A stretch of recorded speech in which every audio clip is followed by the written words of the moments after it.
on before.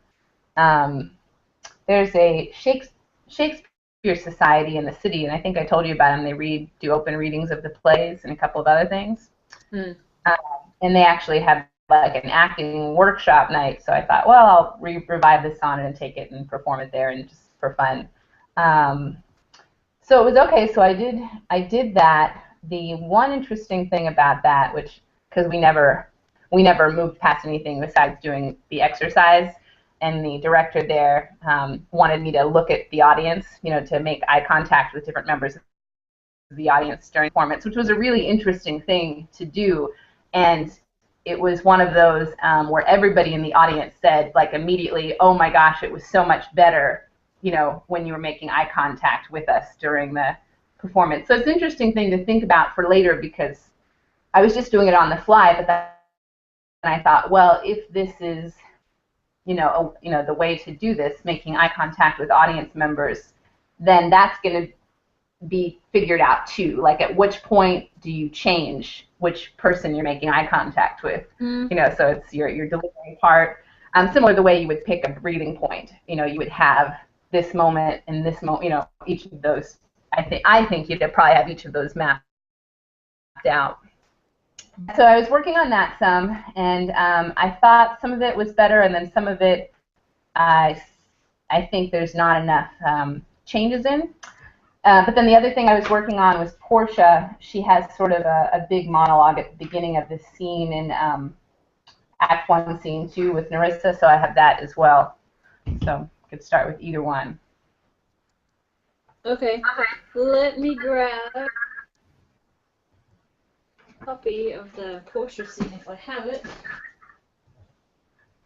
Yeah, and I'd probably maybe prefer to start with that one just because it's new, and so I don't know, I think I have more interest in it for the moment, and then maybe if Abneet does get on and wants to see some work on his sonnet, we can switch to the other. Okay. What other kind of notes did the director give you? That was the main thing. The assistant director said there needed to be bigger changes, and I think she's right about that. It was really quick because there was a whole bunch of people that wanted to perform, so they would really just give one note, let you try sort of with that one note, and then they went on to the next person, because there was a big crowd of people, and it was fun at different levels, every age from like middle school up through a very old man with hearing aids, and it was super fun. Did I ever tell you? I probably never would have told you, but there was this the Shakespeare, the Folger Theater in D.C. that has the birthday parties for Shakespeare every year. I don't think it was you. Somebody told me you did that. They had a sonnet. Well, you could get up and perform whatever you wanted to, basically. But Chance McGee and I were there, and we're sitting in the audience, and it was kind of one of those things like, oh, we should have got up, and then like 50 people are up there lined up and want to go, and we're like, oh God, and then we're like, hang on, this is so bad, one of us has to get up. And so Chance got up, and he went up, and it was unbelievable, the effect that an actual well-spoken sonnet had. It was the best I've ever seen Chance do his sonnet. Oh, that's great. And it just like, because everyone's up on the stage, people are sitting there, and everyone's kind of, everyone's talking, there's noise, and, someone's reciting, and it's like whatever, it's just, everyone's just doing their own thing. Chance got up and did the sonnet that starts, no time. Thou shalt not boast that I do change. And as soon as he said no time, the room just fell in silence. Oh, that's awesome. And it was just this like, oh, what just happened? And awesome. It was really amazing. And it was great for him to get up. And then he convinced me to get up. But then by then they were like having people, oh, if you're gonna do a sonnet, okay, just do the first 2 lines, and then the next person move on. Yeah. And the woman said to me, can you just do the first 2 lines? And I looked at her, I said, no, I can't. And she's like, fine, just do it quick. Right, yeah, sure. It was funny. But it was just really, I mean, it was a hell of a lot of fun to get up and do it in front of a full audience, but the effect that you could have of when you just hear the room go silent real interaction with an audience, yeah, which is a hell of a lot different than just doing the exercise that, you know, Robert had trained us on. Right. But, I had done that as well. I did a couple of the chorus speeches from from Henry V for a conference that the CEC had in Australia, and it was a similar thing. Actually, although I did it too. They had like an evening where, you know, people would get up and recite poetry and whatever. But in the program, they had copies of the poems, and then they also still had they had a projector, like a video camera on the person speaking, which then was projected up on a screen. So when I got up to do the chorus speech, you look at the audience, and people were either looking at the sheet, reading the text, or they were looking at one of the two screens. Oh, and so that's funny. To interact with them, because when you looked at the audience, their attention was all somewhere else. But then after the formal evening finished, a bunch of people did other music and stuff, so I got up and recited a different chorus speech, and they didn't have the text, and they had no screen to look at, and wow, it was a completely different universe, because yeah, you could look people in the eye, and you could interact with them, and you had you got you know, some form of feedback, which then of course, you know, forces you to think, and you know, makes it all a lot more alive, I guess. So that stuff's fun. I'm really excited about this Shakespeare Society group. It's fun. It's really great. It's a lot of people that love Shakespeare from every age, walk of life, you know, background. Some are actors, some are just whoever, you know. But it's nice. I like it. Yeah, just a group of people that are interested. Yeah. And promoting it. The people that are sort of in charge also run like a youth Shakespeare training, whatever, and like they're I think of it as like Shakespeare evangelism. They're actively promoting you know, Shakespeare and the arts and so forth. So I'm excited about it. Yeah, that's great. That's fun. All right, so this is Act 1, Scene 2, you said? Yep. And are you just doing, so this is between her and Nerissa? Yeah, I mean, I can do from the very beginning, or I can just do, you'll see that, and I'm working on the whole scene because I like it, but there's a big sort of monologue of Portia right near the beginning, so. Okay. Or a long series speech. And this is all in verse. Right. Okay. Do you want me to read Nerissa then? Yeah, I think it's kind of fun to go from the beginning if you want to. I think it helps. Okay. Yeah, I'm not super familiar with this play, but yeah, that's okay. You'll get it good enough. But yeah, I really like this play. It's probably the one I'm the most familiar with. And it's really interesting. So. Okay. Actually saw a good production of it with Jacob a while back, and we were both really pleasantly surprised. It was a lot of fun. Thought it was well done. So. Good. By my troth, Nerissa, my little body is aweary of this great world. You would be, sweet madam, if your miseries were in the same abundance as your good fortunes are, and yet, for aught I see, they are as sick that surfeit with too much as they that starve with nothing.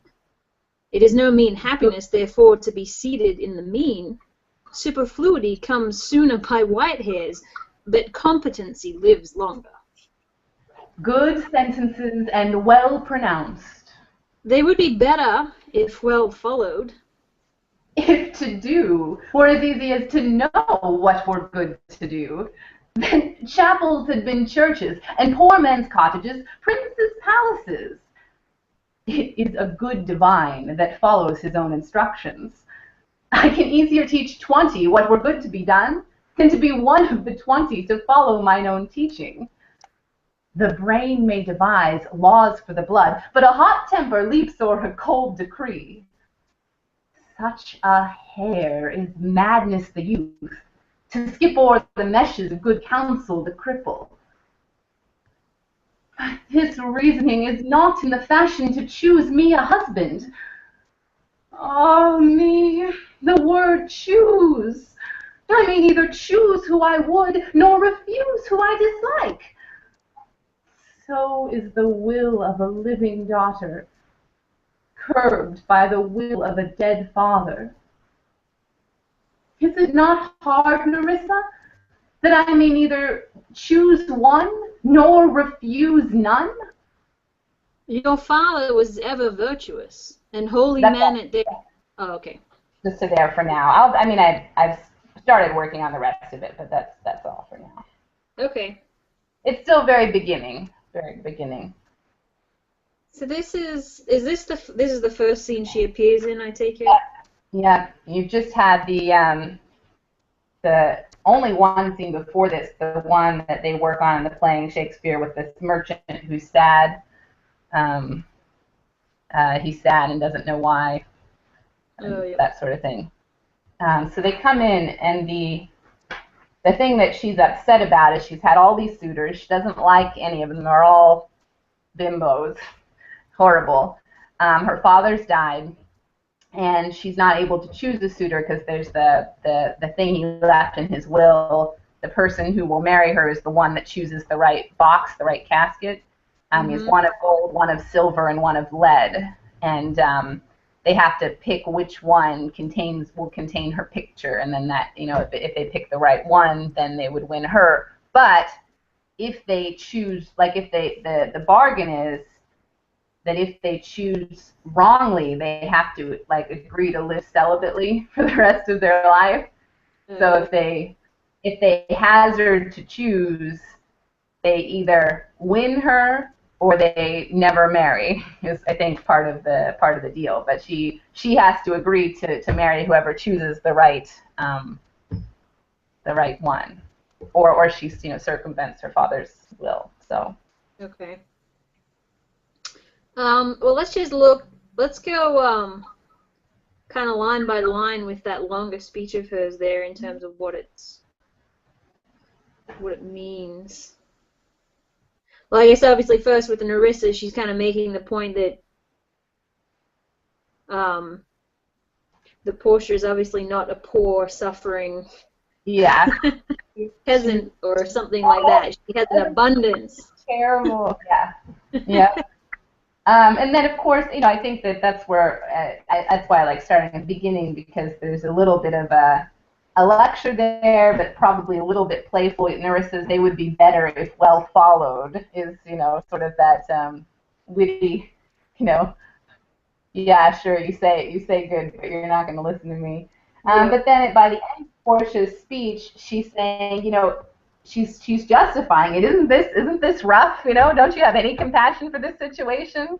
My father's dead, and I have to follow this will, and I can't refuse any of these guys, nor do I get to choose who I would like if there was somebody. So she kind of brings it back to that, aren't I justified in complaining?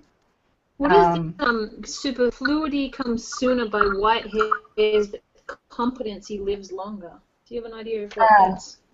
Yeah, so superfluity means excess or having too much.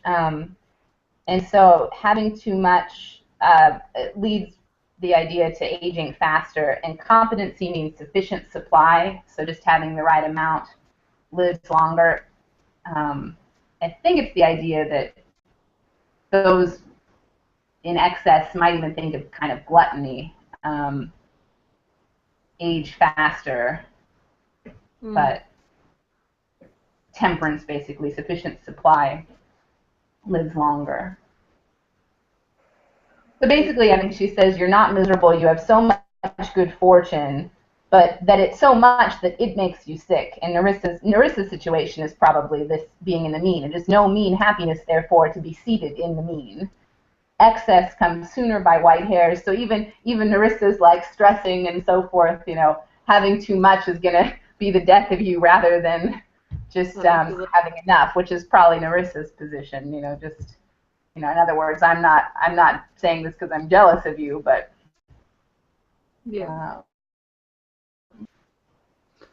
Okay, so let's go line by line here. If you want to read the line and then just I guess sure. Give it in your own. Yeah, if to do were as easy as to know what were good to do, chapels had been churches, and poor men's cottages princes' palaces.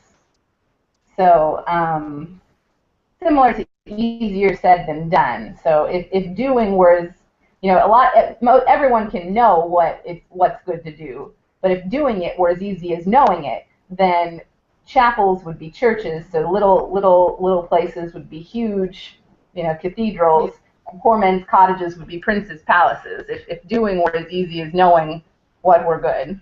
Yep. Okay. It is a good divine that follows his own instructions. I didn't look up divine. I just thought it was sort of like mentor, but I didn't. Maybe I should have looked that one up. I'll have a look here.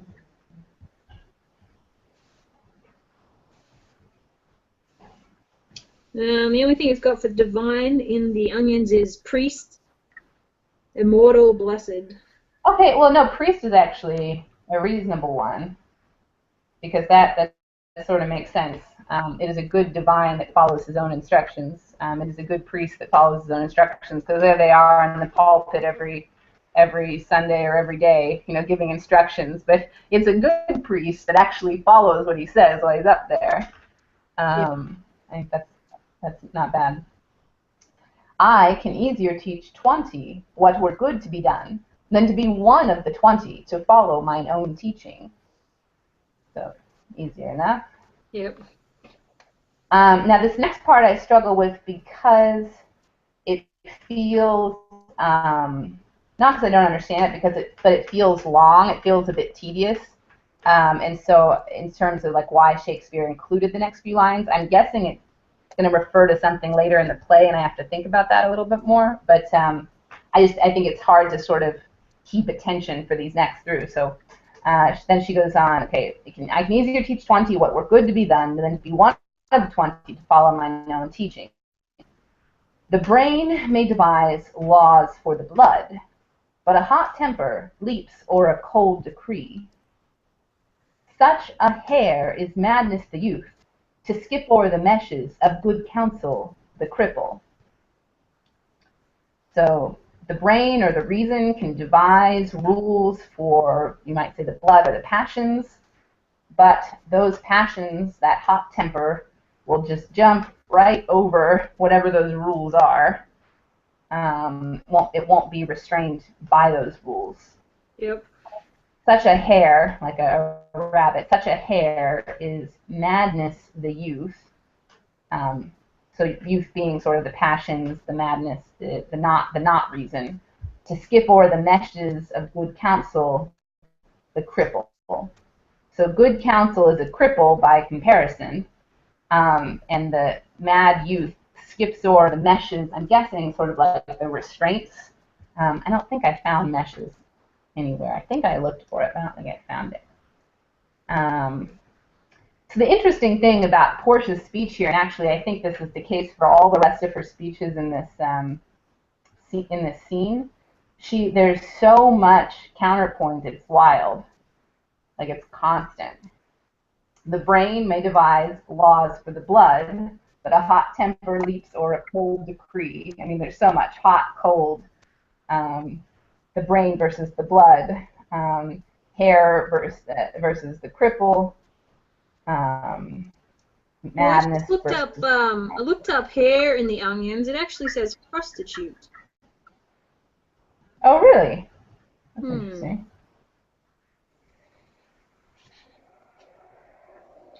Is that all it says? Madness, the youth.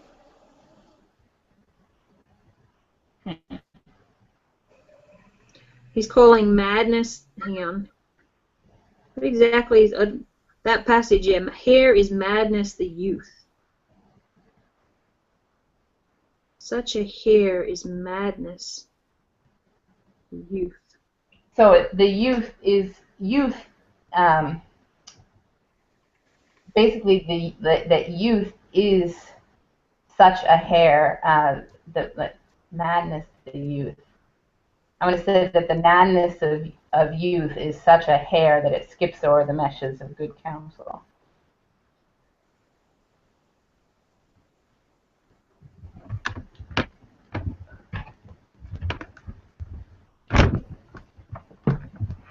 I have a generalized idea of what's being said there, but I'm not sure why he's saying the cripple. Just that the good counsel cripples the hot temper and the passions. I think he's saying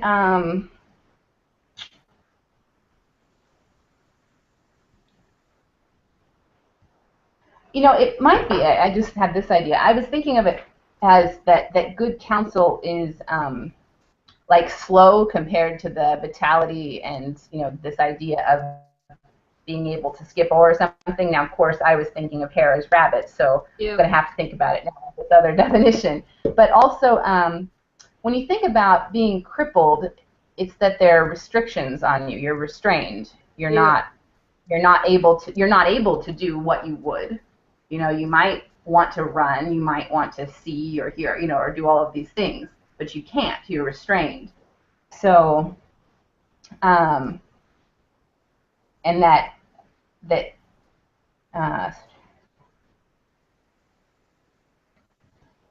yeah, so kind of the idea of the hare is the fast, the quick, like the hot temper thing that's happening in a whirlwind kind of speed versus the counsel, which is the cold, calculated, slow, crippled, yeah. So I guess in a sense, yeah, okay. You have a better idea. Yeah, it's really wild though that hare also means prostitute. Yeah, it is a little wild.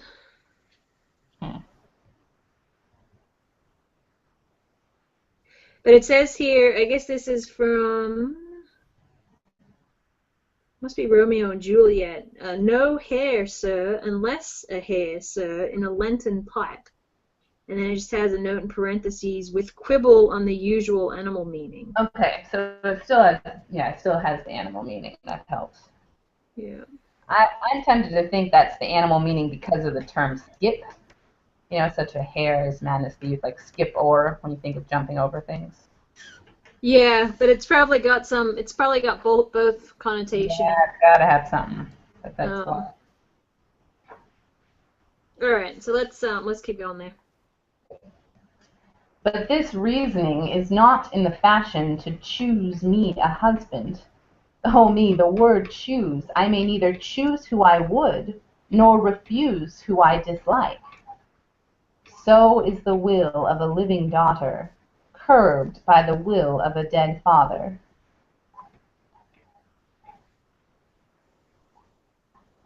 Any questions on that? No. Is it not hard, Narissa, that I cannot choose one, nor refuse none? Okay, let's just do that whole speech. Okay.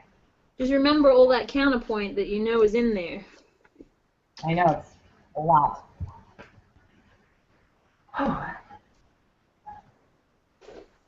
Oh, actually, sorry, just give me 1 second here.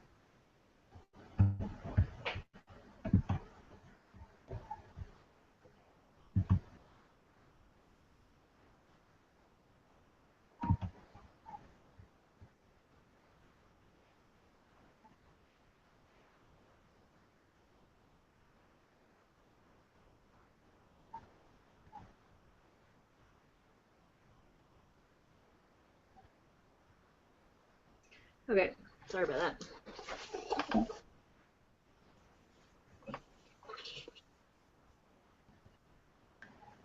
If to do were as easy as to know what were good to do, then chapels had been churches, and poor men's cottages princes' palaces.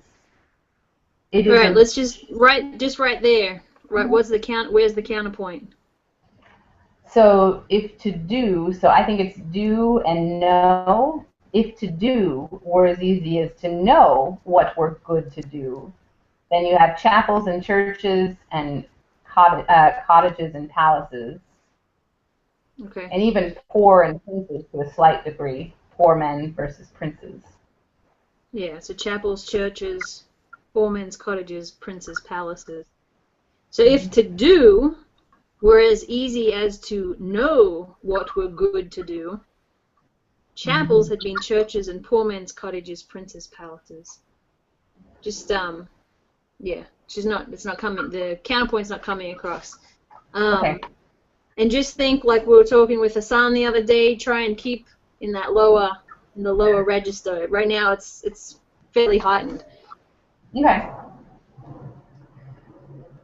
If to do were as easy as to know what were good to do, then chapels had been churches, and poor men's cottages princes' palaces. It is a good divine that follows his own instructions. I can easier teach 20 what were good to be done than to be one of the 20 to follow mine own teaching. Okay, let's go back again. One thing you're doing, and I think at this point it's kind of getting in the way, is the kind of the laughter in between. Okay. So I'd say just try and, and it's difficult. It's not iambic pentameter, so the structure is not there, which you're used to. So it's very easy to, I think, get verse to become very sloppy because the structure isn't there. So kind of just simplify the whole thing at this point until you get more and more familiar with it. So don't impose too much on it in terms of what you think or how you think Portia may sound or things like that. So we've got to get the text. We've got to get the understanding clear. Yeah. Okay. Yeah, because there's a similar thing. It is a good divine that follows his own instructions. I can easier teach 20 what were good to be done than to be one of the 20 to follow mine own teaching. Yeah, I think the phrasing is the difficult part with verse. It's figuring out how to phrase it.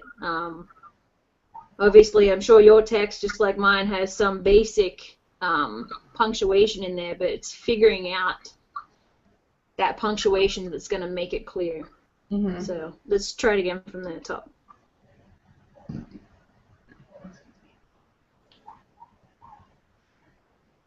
If to do were as easy as to know what were good to do, then chapels had been cottages, princes' palaces. It is a good divine that follows his own instructions. I can easier teach 20 what were good to be done than to be one of the 20 to follow mine own teaching. Such a hare is madness the youth, to skip o'er the meshes. Oh no, sorry, missed one. The brain may devise. The brain may devise laws for the blood, but a hot temper leaps o'er a cold decree. See, the hard part with that is there's so much counterpoint that it feels hard to even figure out where the inflection should go, because you feel like kind of full of it in a way. I'll try it. Try from. I'll try that. I'll try that second. Right. And just think, right? Because it's saying that it's the brain, because there's the counterpoint between brain and blood, but it's the brain, and you're using the word may, right? The brain may devise laws. He may do that, but whether they're followed, that's a completely different story. Okay, that's right? the point. So it's that's the thing that you got to start pulling out. And think about using dramatic suspensions in telling this, right? The brain may devise laws for the blood, but a hot temper leaps o'er a cold decree, right? And so you can use because the counterpoint there is in a sense between that first half of the phrase and the second half, so just use the dramatic suspension there in the middle to give you some space to pull that counterpoint. It's like it's like telling a joke. It's like building up, and then here's the punchline. Yeah. Okay. The brain may devise laws for the blood, but a hot temper leaps o'er a cold decree. Such a hare is madness the youth, to skip o'er the meshes of good counsel, the cripple. But this reasoning is not in the fashion to choose me a husband. Ah, me, the word choose! I may neither choose who I would, nor refuse who I dislike. So is the will of a living daughter, curbed by the will of a dead father. Is it not hard, Nerissa, that I may neither choose one, nor refuse none? So there at the end, the counterpoint, right? Choose, refuse. Is it not hard, Nerissa, that I cannot choose one, nor refuse one, nor refuse none? Well, yeah, it's choose one, refuse none. So we need to hear both of those. And again, living daughter curbed by the will of a dead father. Right? This would be the first time in the entire play that we hear that her father's dead. At this point, we don't know anything about his will. We don't know anything about the method by which these husbands are being chosen. Right. The only thing she's letting on at this point is that she's not free to choose. Right. Or reject. Right. And I think that's important because she's gone on, it's kind of banter at this point, right? It's kind of just nonsense she's going on about, if it was as easy as to know what we're good to do, chapels have been, and she's going on. But then she catches herself. She's like, and she's kind of intervening on herself, but this reasoning is not in the fashion to choose me a husband, right? This is completely kind of tough topic. It doesn't really matter. But she uses the word choose there without thinking about it. But then when she uses that word choose, then she's like, oh me, the word choose. And then it's the realization, I'm not choosing myself a husband. Right. I don't have that power to choose. So that's a big shift there. So you have the first shift, but this reasoning is not in the fashion to choose me a husband. And then that word choose incites her to the rest of what she's about to say, because it triggers something in her mind, which is like, oh, I can't. Why am I using the word choose? I don't get to choose. Right. So let's just go back again from the very top. And it is tough, and you're still ending up pretty high in your vocal range. Okay. So just always think to try and come back down. Okay. If to do were as easy as to know what were good to do, then chapels had been churches, and poor men's cottages princes' palaces. So there's no then chapels. It's just chapels. Oh, okay. At least in my version. Could be wrong. No, you're correct. Thank you. All right, I'll start over. So just tell me where you're going to breathe in that one. Yeah, I skipped a breath or two. If to do breath were as easy as to know, I think there should be a breath after no, but I'm not sure. If I didn't take it the last time. If to do were as easy as to know what were good to do, or if to do were as easy as to know what were good to do. I think I might be able to skip it. I'm not sure. I'll take a suggestion on that one. Otherwise, then after do, after churches, after cottages, and then at the end of the line. So the only one I'm undecided on is whether or not there should be one after no. Okay. Yeah, I think, well, the other thing here to consider is all the monosyllabic series have a similar role as in verse as they do in prose as they do in verse.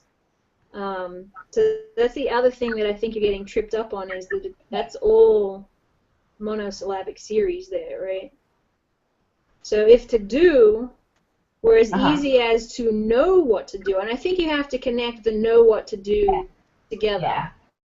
Yeah, I think you're because right. It's not so much that you're going to inflect do and then know what to do. It's know to know what to do, to know what to do. chapels had been churches, and I think using, yeah, you're definitely going to need that breath there after the do, but use it as a suspension. Uh-huh. Because you're saying, if this was the case, chapels had been churches, and poor men's cottages, princes' palaces. So yeah, I think that one, like you said, after cottages, I think that works as well. So. Okay. Let's try it again. Thank you. If to do were as easy as to know what were good to do, chapels had been churches, and poor men's cottages, princes' palaces. All right, once more. It is a good divine. Oops, sorry. Yeah, let's do it again. That was already clearer.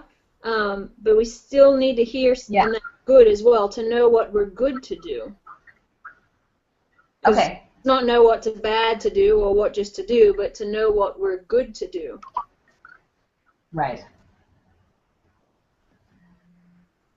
If to do were as easy as to know what were good to do. Oh, sorry, then. It's going to take a little bit of habit breaking to get rid of the then. Okay. Well, that was good. You actually did a suspension there, so that was good then. But it was because of the then. It's because you realized I was about to say then, and it's not there. Oh, I don't know if I ever told you about the Shakespeare play I was in, which was it was really good that I did it because it was good for me. I got to work on a whole character and all of the things and keep the work going. But everybody paraphrased their lines, everybody else. I think I had 3 lines in the whole play that I knew there was one word that I struggled with. And it was something like, is it shall or will? Something like that. And I knew I had 3 lines that I would consistently mess up in the whole play. Everybody else, Jacob came to a rehearsal and he tried to follow in the script. And he said he couldn't do it. He couldn't do it. But the worst part, and I almost went mad during one rehearsal. I almost went mad.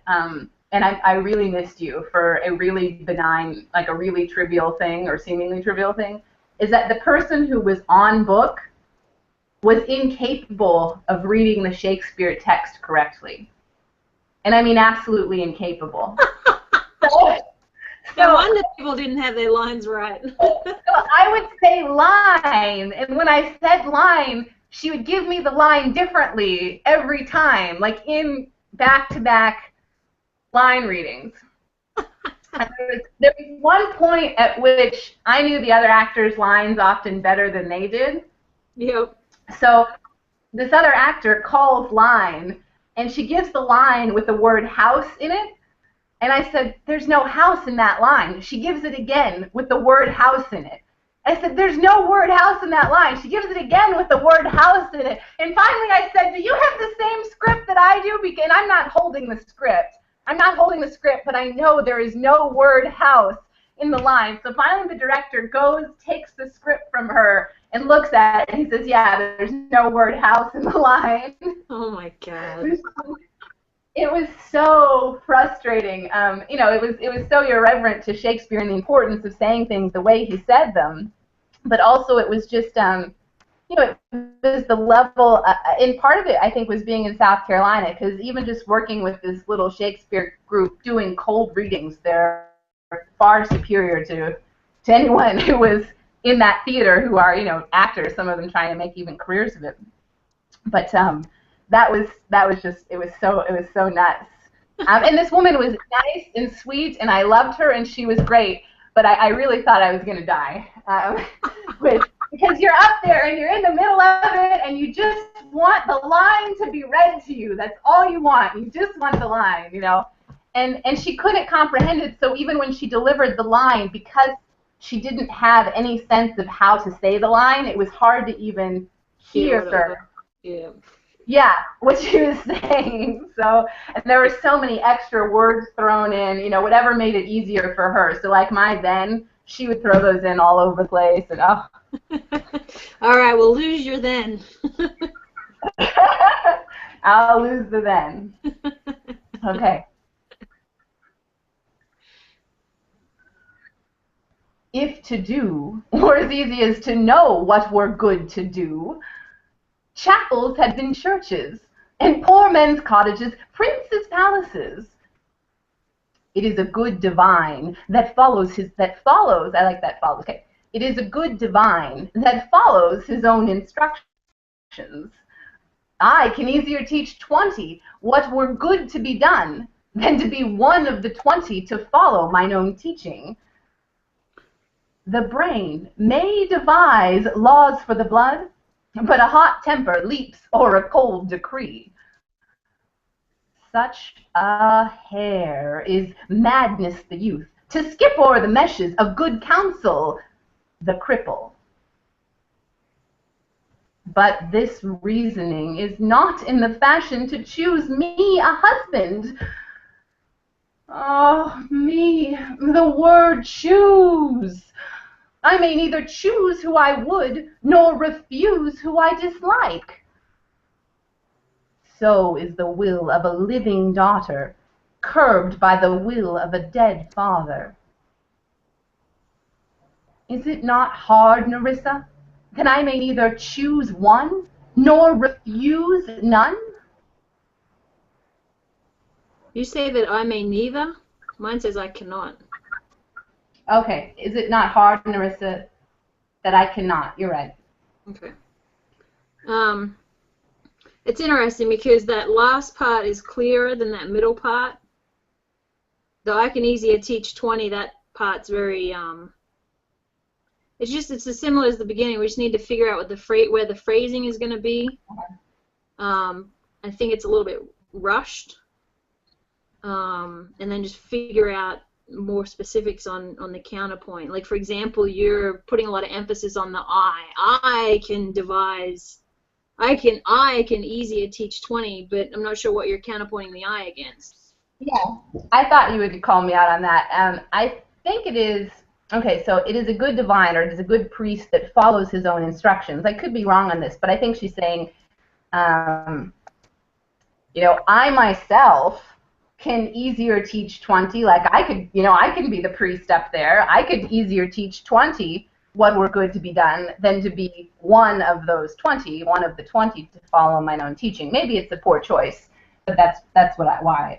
Yeah, I think it's just, I think it's getting in the way of understanding what she's saying. I don't think it's that important. Like, the I is there. You're obviously, yeah, saying I can easier teach, but so it's more 20 and 1. I can easier teach 20 what were good to be done than to be one of the 20 to follow mine own teaching.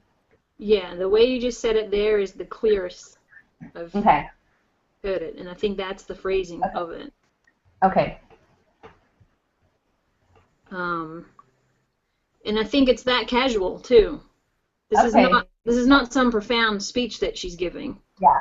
Yeah, This is it's just general banter between friends, and they're, you know, and it's not even clear how serious she is about this. Oh, I am weary of this great world. I am in great pain. You know, I think. It's a little melodramatic, I think. Yeah, exactly. Kind of aware too, yeah. Yeah, so I think it's just more. It just needs more. You know, it's just more playful. Yeah, it reminds me of girls having problems related to going to the prom or something. Oh, it's so terrible. I don't know what I hate my hair. My hair is ruined. Let's just go from the top there again. Okay.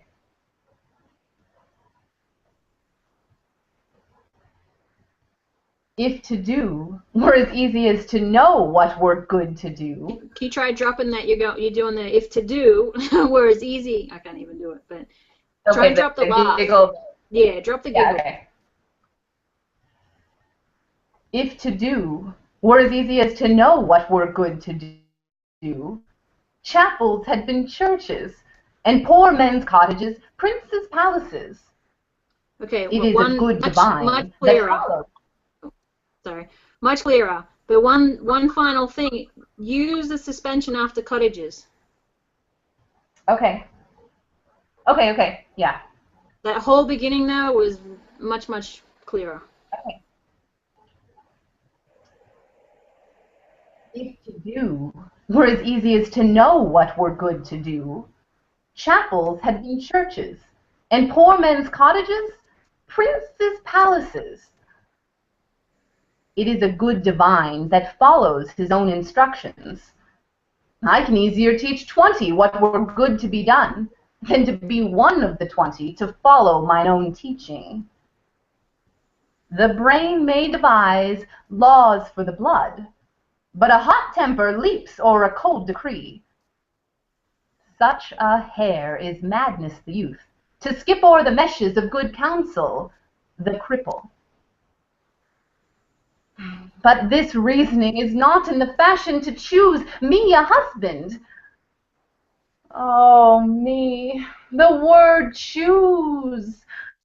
I may neither choose who I would, nor refuse who I dislike. So is the will of a living daughter curbed by the will of a dead father. Is it not hard, Nerissa? Is it not hard, Nerissa, that I cannot choose one, nor refuse none? Okay, the whole thing was much, much clearer. Good, Do you feel any different? Yeah, I think I have a good idea of how to go about working on it a little bit better now. Okay. I think I can. I think simplifying it for at least starting out is the really good takeaway advice. Yeah, and then we can do it. One other thing I would point out that on this, because that whole thing, it is a good divine that follows, I can easier teach, that was definitely the clearest that it is being. Okay. The part that's still, in my mind, a little unclear is the such a hare is madness the youth. But the main thing that I would say on that, right, because you're going to skip all the meshes of good counsel, the cripple, right? So there's this kind of big shift there. And the one thing that I would think is you need a big shift on this, but this reasoning is not in the fashion. Right. So I think my sense would be that you almost have to kind of drive that through to the end, because you do this thing where you're kind of speeding it up. You're saying such a hare is madness the youth, to skip all the meshes of good counsel, and then you're going the cripple. Okay. But if you kind of just ran it through to the end, to skip all the meshes of good counsel, the cripple. And then you have the ability after that to have that pivot and shift. Okay, right? yeah, I think that's good. Yeah. Reasoning is not in the fashion to choose me a husband, right? Because then that's when her mind's really doing a big shift. Right. And then the other thing is the two wills. Mm-hmm. Because they're not the same. Right. They're not referring to the same thing. It's the word will has two different meanings. And that should be clear, right? Yeah. So it's the free will of the living daughter curbed by the will, the death will of a dead father. Right. So you just got to figure out how to deal with that. Okay. The will of a living daughter curbed by the will of a dead father. And we need to hear dead and father, of a dead father, living daughter. Mm-hmm. And then it's just that very last line there, that it cannot choose one nor refuse none. You still need to figure out how to navigate that a little better, I think. Okay. That I cannot choose one nor refuse none. Yeah, I'm not really sure how to. Okay. Because right now the none and the one, I don't know, trying to differentiate between them, I guess. Okay, well, I have an idea on it here. Let me just try that line. Sure. Just a different hypothesis. Is it not hard, Nerissa, that I cannot choose one, nor refuse none? It's better, but the one and the none just sound. Actually, part of what it is, what it might be, is the need, the fact that we feel the need to do this big upward inflection because there's a question mark. Uh-huh. So treat it just as the end of a Okay, as yeah. of a sentence. So instead of refuse none, just downward inflect a none maybe. Okay, yeah, I'll try it. The end of the line, the none. That's what you said. Yeah. Is it not hard, Nerissa, that I cannot choose one, nor refuse none? Just need an inflection on refuse, nor refuse none. None. Okay. Is it not hard, Nerissa, that I cannot choose one, nor refuse none? I'll keep working. I don't know what we're going to do with that. Maybe they're just going to sound like it says one and one. It just sounds that I cannot choose one, nor refuse none. Yeah, I don't know. I think the choose and the refuse is probably the main. Yeah. The main thing we need to hear. Yeah. I cannot choose one, nor refuse none. Yeah. And I think the fun thing the idea I just had there is that when she says nor refuse none, what I was thinking that can help change that part, or what I tried when I said a new hypothesis, is she's thinking about all the idiots who are currently courting her. So I can't choose one. Well, the heck with that. There's nobody here worth choosing anyway. It's even worse. But I can't refuse anybody, you know? Okay, to heck with whether or not I can choose. Gosh, if only I could refuse, you know? If only I could refuse, it would be okay. Yeah. You know what I mean? Actually, that's something where you could play around with that there, right? Because that could almost be an afterthought, right? Is it not hard, Nerissa, that I cannot choose one, nor refuse none? Like, you know. Or it could be that I cannot choose one, nor refuse none. Yeah. Something different. Actually, the none. Okay. The none worked better than as a counterpoint. All right, my baby is crying, so. Oh, is he? Yeah. Forget him. Yeah, he went to sleep pretty early. Here, I'll let you say hi real quick. Okay.